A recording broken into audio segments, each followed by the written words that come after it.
Anies Baswedan MotoGP Mandalika harumkan nama Indonesia. Ia ingin menunjukkan kepada dunia bahwa Indonesia serius dalam menggelar event internasional.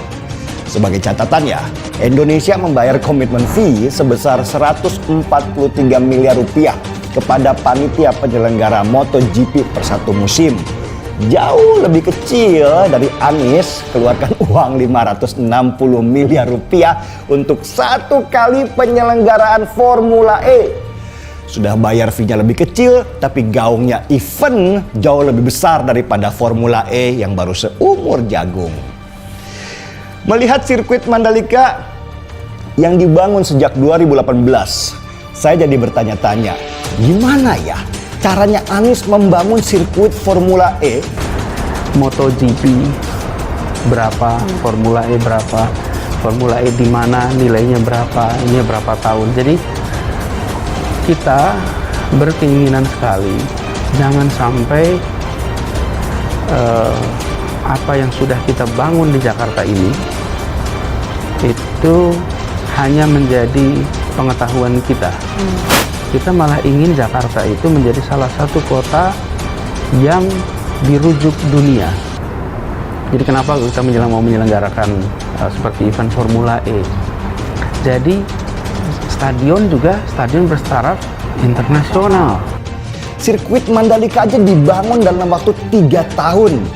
Nah, Formula E ini acaranya tinggal 7 bulan lagi, tapi masih belum tahu di mana nanti letak sirkuitnya.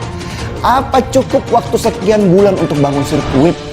Kalau dibangunnya terburu-buru, bisa dipastikan kualitas sirkuitnya pasti amburadul, pengerjaannya asal-asalan. Atau mungkin Anies merasa dirinya Bandung Bondowoso yang bisa membangun sirkuit dalam waktu semalam. Kalau balapan World Superbike dan MotoGP sponsor utamanya Pertamina, balapan Formula E belum jelas siapa sponsor utamanya. Malah sibuk ribut masalah uang dengan DPRD DKI Jakarta. Beda kelas memang, yang satu pekerja, satunya lagi cuma pintar menata kata-kata. Konteks itu saja, bagi saya juga jangan terlampau berlebihan. Misalnya ada orang takut seakan-akan Anies itu 2024 jualannya adalah Formula E.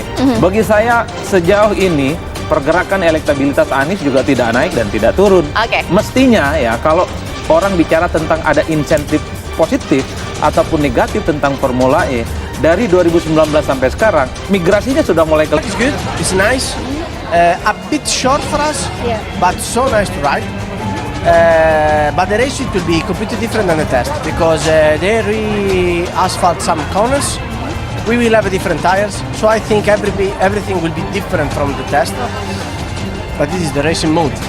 Ya, catat lo ya, sirkuit Mandalika bukan sirkuit Ancol Jakarta.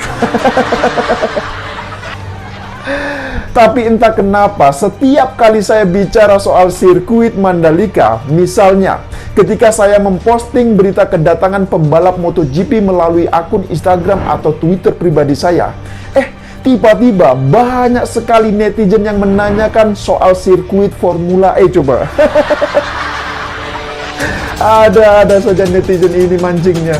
Kalau bisa, Bo ya jangan bicara soal sirkuit Formula E dulu lah. Super happy, pastinya tentu senang bisa berpartisipasi di kejuaraan dunia di negara sendiri, sirkuit baru setelah 25 tahun. Tentunya mari berikan yang terbaik buat mereka, but I'm heading my pressure now, so let's see. Senang sekali karena udah bertemu sama semua pembalap MotoGP. Siapa idola kamu? Marquez. Sejak awal saya sudah sering mengatakan bahwa Formula E itu adalah proyek siluman. Kenapa saya katakan demikian? Ya karena pelaksanaannya banyak yang tidak transparan. Malah hari ini Ketua DPRD DKI Jakarta telah menyerahkan bukti dokumen terkait Formula E kepada pihak Komisi Pemberantasan Korupsi atau KPK. Ya, kita lihat saja nanti apakah Gubernur DKI Jakarta akan ditangkap oleh KPK. Ya, kalau prediksi saya sih bisa jadi ketangkapnya pas Anies Baswedan ini sudah lengser dari jabatannya.